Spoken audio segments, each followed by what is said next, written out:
Dik.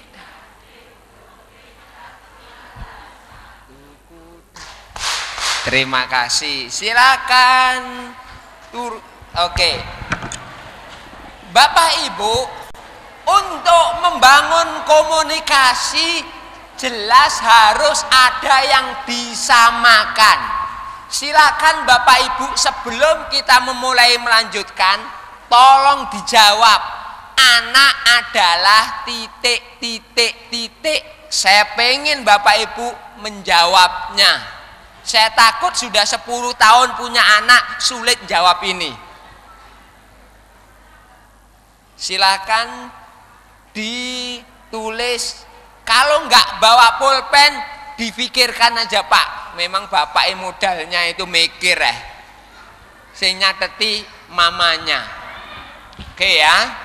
Silakan Bapak Ibu ditulis. Anak adalah titik, titik, titik, titik. Oke.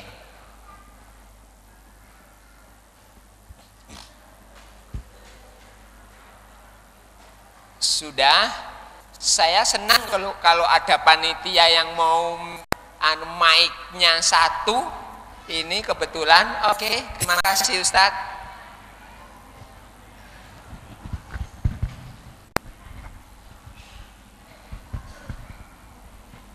Ya, silakan yang ingin mau jawab. Anak adalah titik, titik, titik. Angkat tangan. Oh, mama sana. Ibu-ibu luar biasa. Sana angkat tangan ibu lagi. Ya, itu ibu pemberani itu ya. Biasanya anaknya lebih berani itu ya. Ibunya aja gitu kok. Silakan Ibu. Iya, assalamualaikum. Saya akan menjawab menurut versi saya ya, bahwa anak adalah bagian dari titipan Allah yang merupakan amanah yang harus kita bidat dan nanti akan dipertanggungjawabkan esok di hari kiamat. Terima kasih. Oke, terima kasih. Anak adalah titipan dari Allah, amanah yang harus kita pertanggungjawabkan nanti, begitu ya. Oke, terima kasih. Saya kasih hadiah gimana ini? Buku aku wariskan untuk ibu yang pemberani. Silakan Mas dikasihkan Ustadz. Terima kasih. Ini aku wariskan moral bagi anakku. Yang kedua dari bapaknya, suara bapak loh yang paling depan ini. Silakan Pak. Terima kasih. Ini nih pojok. Terima kasih Pak. Baik, terima kasih Ustadz Jinan. Saya akan mencoba untuk menjawab pertanyaan anak itu adalah titik-titik. Kalau menurut versi saya, anak itu merupakan buah hati yang diberikan oleh Allah dan harus diberi ajaran sesuai dengan maunya Allah, karena anak ini akan menjadi generasi yang akan datang untuk turut membangun peradaban bangsa, baik itu peradaban yang baik maupun peradaban yang jahat, karena ajaran Allah itu sendiri terkandung dalamnya baik dan jahat. Jadi silahkan nanti anak itu beralternatif sesuai dengan ajarannya, gitu Pak. Oke, panjang Bapak Ibu ya, terima kasih. Satu buku untuk Bapak kita beri plus dang untuk bapaknya. Oke, anak itu adalah buah hati. Jadinya yang punya buah itu bukan hanya nangka, tapi hati juga punya buah. Yang itu adalah memang sudah ditetapkan oleh Allah ya. Oke, terima kasih. Bapak Ibu, kita ini sedang membangun pemahaman kita terhadap anak. Kenapa kok kita harus nanya-nanya lagi? Saya takut pemahaman kita tentang anak salah, di mana kesalahan pemahaman itu mendorong salahnya kita di dalam memahami dan bersikap terhadap anak. Saya pernah training begini di Sidoarjo, ada seorang ibu dokter yang jawab begini, anak adalah tempat bergantung kita saat kita sudah tua. Saya kaget. Bu, sebentar. Ibu pengen toh nanti kalau sudah sepuh, anaknya tugas ke Bandung, ibu bergantung pindah ke Bandung. Anaknya tugas di Papua, ibu berpindah ke Papua. Dia menjawab, apa hubungannya Ustadz? Hubungannya, apa yang kita tulis itu biasanya pemahaman kita dan doa kita sehari-hari tentang anak. Kalau ibu seperti itu, sama saja memang ibu pengen bergantung terus kepada anak. Ibu ini menjawab, tapi maksud saya nggak gitu Ustadz. Maksud saya supaya anak saya itu paham gitu loh. Ya tapi yang ibu tulis itu mendorong begitu. Apa artinya? Ketika kita salah di dalam memahami anak, maka kita juga salah di dalam bersikap terhadap anak. Contohnya, seorang ibu guru melihat Aziz, ada anaknya yang bernama Aziz, kelas 1. Aziz, kamu ini kok main-main terus sih? Dasar anak nakal kamu. Anak kelas 1 umur 6,5 tahun dikatakan main-main anak nakal. Apa ini nggak salah pemahaman? Anak binatang aja pada waktu kecil main-main nggak? Apalagi anak manusia. Yang nggak normal itu bu gurunya atau anaknya? Bu gurunya. Oke, sekarang saya harus tanya ini. Wah, nggak kelihatan. Saya akan membaca aja.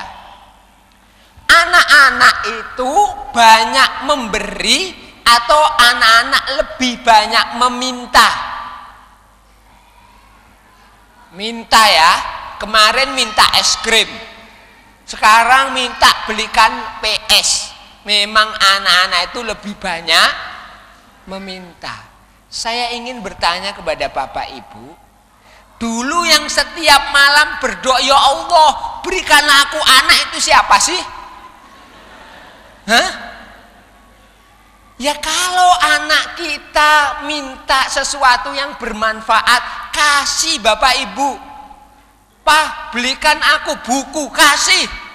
Jangan sampai pulsa kita itu lebih besar daripada biaya buku anak-anak kita.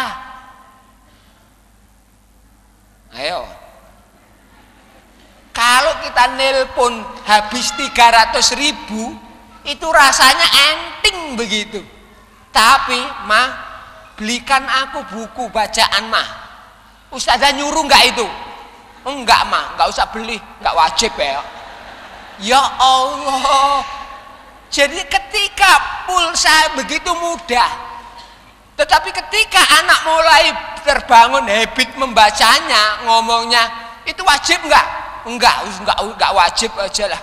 Pinjem aja di sekolah. Bosan di sekolah terbatas, Ma. Wis gak apa-apa lah. Sampai hafal aja. Kita sering sekali Bapak Ibu memahami seperti itu. Saya ingin bertanya kepada Bapak Ibu, sebelum punya anak dan setelah punya anak, rezeki Bapak Ibu lebih banyak mana? Kantong dompet Ibu lebih tebal mana di awal bulan, setelah punya anak atau sebelum? Saya yakin setelah punya anak. Apa maknanya? Berarti sebagian rezeki kita itu milik siapa?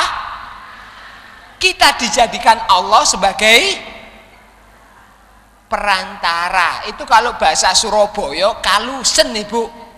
Sebagai paralon. Apa? Iya. Paralon yang baik itu paralon yang nyesep air banyak atau yang mengalirkan lancar?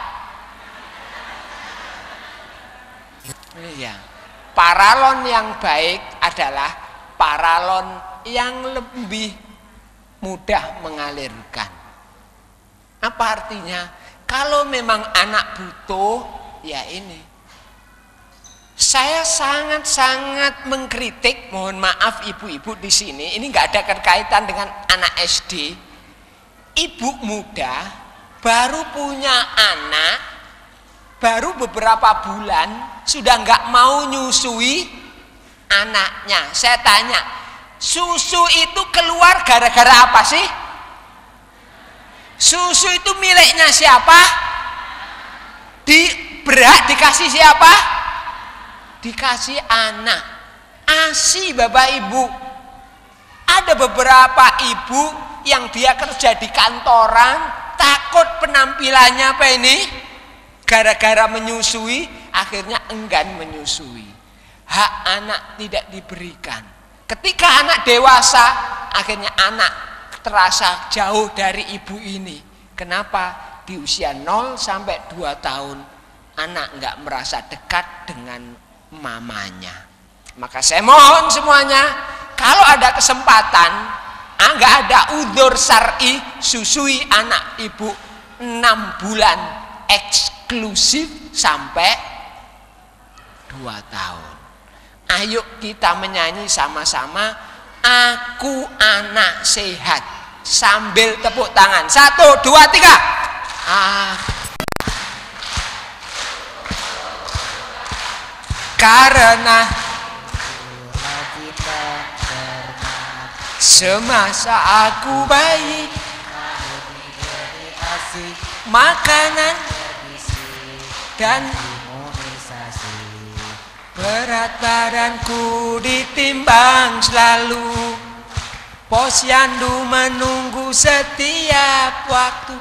Bila aku diare, Ibu selalu waspada, pertolongan selalu. Oke, tak serahkan moderatornya lagi. Terpaksa berdiri ya. Jadi beliau tadi berdiri terus, sekarang saya yang berdiri. Ya ternyata seperti itu ya, luar biasa, menarik sekali apa yang disampaikan oleh beliau. Ternyata kita itu peralon ya, baru merasa saya itu ternyata kita itu peralon. Jadi peralon yang baik adalah peralon yang tidak menyerap air. Nah kita itu menyerap air apa tidak Bapak Ibu? Menyerap ya, tapi sedikit. Mungkin yang dimaksud itu peralon terbuat dari pring itu ya. Kalau terbuat dari pring itu kan ada resapan sedikit untuk kita, terus kemudian untuk anaknya. Kemudian yang kedua, ternyata kita baru sadar ya, ternyata ASI yang keluar itu berkat dari anak yang keluar. Ya. Jadi kalau anak keluar, ASInya baru keluar. Jadi memang ASI itu adalah hak anak kita. Tapi kadang-kadang ibu-ibu itu mimik wae, bocah kok bocah iki bola-bali kok mimik. Tadi kan sudah mimik, sekarang mimik lagi, nanti mimik lagi. Ibu itu mau kerja, mau ngapa-ngapain nggak bisa. Kita kadang-kadang seperti itu. Jadi itulah namanya orang manusia ya. Manusia kadang-kadang terbawa oleh perasaannya sendiri sehingga dia tidak bisa berpikir secara rasional bahwa ASI adalah milik anaknya. Selanjutnya mari kita dengarkan lagi. Iya. Bapak Ibu, sekarang coba begini semuanya Bapak Ibu. Yang bulat, bapaknya juga tolong yang bulat. Kalau sudah bulat boleh untuk ngeker. Sudah semuanya? Oke, lalu kita taruh di dagu kita. Dagunya mana Ibu? Kok pindah ke kepala semuanya itu loh? Orang 400 kok dagunya yang 300 ke kepala. Bapak Ibu, saya mengatakan dagu, tetapi gerakan saya adalah kepala. Kita lebih mudah meniru ke kepala daripada ke dagu. Apa artinya? Mungkin di dalam mendidik anak kita sering ceramah. Tinggalkan Bapak Ibu banyak ceramah. Lebih baik fisik, perilaku setiap hari kita tunjukkan. Itu lebih baik dan lebih mudah anak untuk meniru daripada omongan kita. Sudahlah, terutama mamanya, biasanya cerewet sang mama itu. Kurangi. Saya masih ingat suatu hari istri saya membuat teh pagi habis subuh jam 5. Anak saya kok belum bangun sambil membuat teh. Mas Fakih, sudah jam 5. Satu kali. Kemudian istri saya tetap memasak. Mas Fakih, sudah tahu belum sekarang jam 5? Pikiran saya ya tidur ya belum tahu kan begitu. 2 kali. Yang ketiga, dia tetap di dapur. Ini karena rumahnya RSSS, jadi cukup apa ini? Langsung. Ya Allah, Mas Fakih masih di atas tempat tidur. 3 kali. Kemudian dia datang, kok yang nggak masuk di depan pintu. Ayo, kamu cepet bangun atau Umi akan nyiram kamu. 4 kali. Baru anaknya itu begini. Lalu istri saya kembali ke dapur lagi. Apa yang terjadi? Anak ini langsung lihat akuarium. Ya Allah, masih dekat akuarium. 5 kali. Saya ingin bertanya, siapa yang salah ini? Istri saya menyuruh anak saya, dia sendiri nggak fokus terhadap apa yang disuruhnya. Kalau pengen, ya datangi aja. Jendelanya dibuka, kalau nggak berungsret, dilus-lus kakinya. Kalau nggak begitu baru ngomong, Mas, sekarang sudah jam 5. Sampai dia tidak nyaman. Nggak usah banyak cerewet. Karena memang mama itu kalau nggak cerewet, nggak puas. Ya, wis nggak puas kalau nggak cerewet. Maka saya mohon Bapak Ibu, ayo kita. Kalau saya biasanya sudah habis sholat subuh jam 5 kurang 1/4 bawa Al-Quran, saya baca di kamar anak saya biar gini-gini, bi kuras men bi, ini biar setonnya hilang ini dari kamarmu, baru dia masuk ini. Saya nggak ngomong apa-apa. Oke, jadinya Bapak Ibu, ini yang selanjutnya. Yang kemudian masalah-masalah di sekolah yang itu terkait di rumah. Suatu hari anak saya bermain dengan temennya, kemudian dijongkrok nih temennya sampai mukanya biru. Apa yang terjadi? Sebelum anak ini pulang, pihak sekolah sudah nelpon saya. Mohon maaf Pak Jinan, putranya Ananda Fakih tadi bermain-main sama temannya, lalu kepalanya itu terjentus di dinding dan membiru. Kami sudah menanganinya ke dokter dan nggak ada masalah apa-apa. Itu ditelepon sekitar jam 2 saya. Kejadiannya jam 1. Sebagai orang tua gimana Bapak Ibu kira-kira? Rasanya plong begitu loh. Jadi sebelum anak ini sampai rumah, itu sudah tahu, oh saya pulang, yang saya lihat duluan itu adalah kepala muka anak saya. Tetapi sudah dalam kondisi saya tenang. Kalau sekolah perhatian seperti itu, saya berani bayar mahal, berapapun. Iya kan? Tetapi ada loh kejadian sama anak saya yang TK. Dia itu waktunya berenang. Pulang berenang dia ngomong, Bi, Aku agak pusing. Lalu saya tanya, kenapa? Aku tadi jatuh di pinggir kolam renang. Lalu saya tanya, ustadzamu ngelihat enggak? Lihat, ustadzaku ngelihat. Saya tanya uminya, Mi, ada telepon dari sekolah? Enggak ada itu. Ini sekolah made in apa ini? Saya bayar mahal-mahal. Iya kan? Saya langsung telepon, ustazah, apakah Ananda Faruk kemarin jatuh? Iya, mohon maaf Pak Jinan. Kenapa ustazah nggak telepon? Bagi saya bayar 300 di TK itu terlalu mahal. Tetapi anak saya di SD bayar 750 terlalu murah.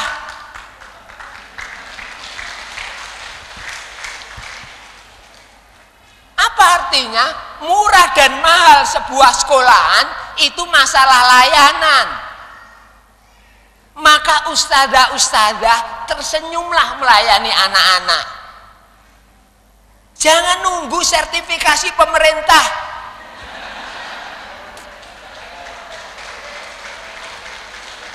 Terlalu lama itu.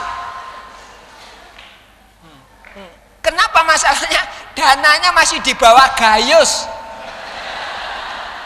Dana pajak itu. Lebih baik tunggulah orang tua. Orang tua itu kalau melihat anaknya dilayani, orang tua nganter anaknya, kemudian di depan sekolah itu ada ustazah dan ustadz sudah menyalami anak. Orang tua ngelihat, oh anakku sudah disalami ustadz ya, itu sudah plong. Betul Bapak Ibu? Iya. Udah plong. Ini mumpung kita sama-sama wali murid Bapak Ibu, CS kita hari ini. Iya. Itu plong. Tetapi kalau saya antar anak saya, lalu gurunya itu nyalaminya sambil ngomong sama temannya, sarapan kon. Anaknya nggak dilihat, ya Allah, ini loh anakku dilecehkan. Mbok ya setelah salaman dilihat dasinya kurang rapi, dirapikan. Itu mahal itu ustazah. Tolong lakukan itu supaya wali murid di sini ngelihat. Baru tahun depan tambah bayarnya 100.000. Kan begitu. Kenapa masalahnya? Karena anak akan melihat, oh guruku melayaniku dengan baik, maka kalau dia nanti menjadi pegawai pajak, dia akan melayani dengan baik. Kenapa masalahnya? Karena dulu pernah dididik oleh ustazahnya bahwa ustazahnya melayaninya dengan baik. Saya ingin bertanya, ustazah, di SDIT Al-Islam ada buku penghubung nggak? Ini mau nuturi wali murid aku, agak kesini. Bapak Ibu, siapa yang sering ngerapel ngisi buku penghubung 1 minggu sekali? Bapak Ibu, saya sudah menulis di dalam buku saya yang pertama, buku penghubung akan berbahaya. 1, jika dibuat untuk ancaman. Contohnya, Fakih, kamu sholat enggak? Kalau enggak sholat tak seret loh, ini di buku penghubung, tak tulis loh. Ini biasanya kerjaan ibu-ibu yang sudah sumpah nyuruh anaknya sholat enggak maju-maju. Itu 1 kelemahannya. Yang kedua, buku penghubung. Apa itu? Mamanya bisa dirayu, ayo toh mama, mosok diseret lagi. Aku kemarin kan sudah mama seret nggak sholat. Tadi malam betul mah, aku ngantuk ketiduran. Kan boleh ketiduran, mosok hukumnya haram juga diseret. Apa? buku penghubung diisi sesuai permintaan anak. Yang ketiga, buku penghubung diisi rapel seperti yang tadi. Jadi 1 minggu itu diisi hari malam Senin. Mas, sholat gak? Lupa sholat ya. Ya Allah. Kalau saya ya sudah, setiap hari setelah baca Al-Quran pagi, istri saya masak, saya ngambil buku penghubung. Mas, tadi malam kemarin sholat maghrib enggak? Sholat isya, sholat. Bantu Umi enggak? Bantu apa? Itu loh, nyapu. Saya satu persatu saya tandani orok begitu. Lah, suatu ketika ada masalah. Anak saya ini nyuruh sholatnya sulit, saya kesusahan. Bukan anak ibu aja loh yang sholatnya sulit, anaknya Pak Jinan juga tak tulis, mohon maaf ustazah, Ananda Fakih agak sulit diminta untuk sholat. Tak tanda tangani, serahkan buku penghubung kepada ustazahnya. Apa yang terjadi? Sore anak saya itu berubah 180 derajat. Apa yang terjadi? Pulang sekolah itu langsung mandi. Mas mau kemana? Mau mandi Bi. Terus mau ke masjid. Ada apa?